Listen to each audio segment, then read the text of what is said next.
Yeah. Mamsaya Fahaiza-Miaina Niasa soratra androany mba ho tonga firaisan-tsaina niadiady sy ny lonilony manomboka eto ilaina fa zay le miaina mila amboarina foana ny toe-tsaina ararotony fotoana ambany ahonany tena Fahaiza-Miaina tsy hainao amintsika ary ny andro maraina ndao volena fitiavana andraina anivon'ireo zaridaina dia homirana ny saina matezako ny aina fa fiarahamonina fakatika ny olombelona miaina indro ary zaraina fa tsy nofinofo matota taraina ary tsy atala ampenina raha ny fahirenany irairaina isanandro efa nizaka ny kitiny serany aina ndao soloana fifaliana indray reo sentosentso taraina dia tano ny manodidina fa zay tsy vita mila faina reo tsara indrindra avy any aminao reny no andrandraina efa maro ireo voasoratra fizony ataovy an-tsaina ny andro iainana sisy ndao fenona Fahaiza-Miaina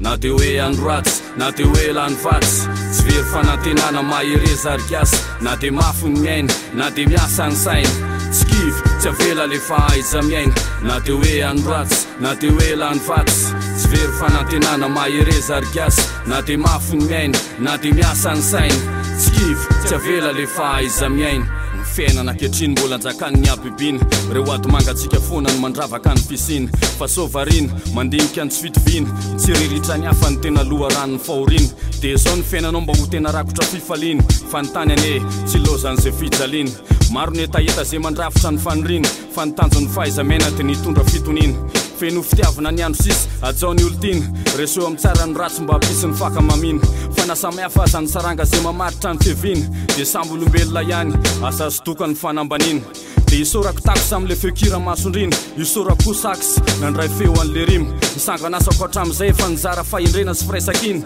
ho elavela ny fevanany ho elavela ny firala iny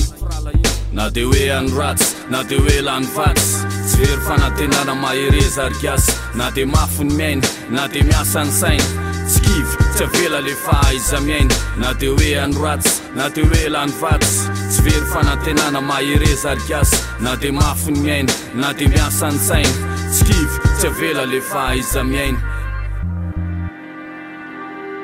tsy kivy tsy avela le Fahaiza-Miaina tsy kivy tsy avela le Fahaiza-Miaina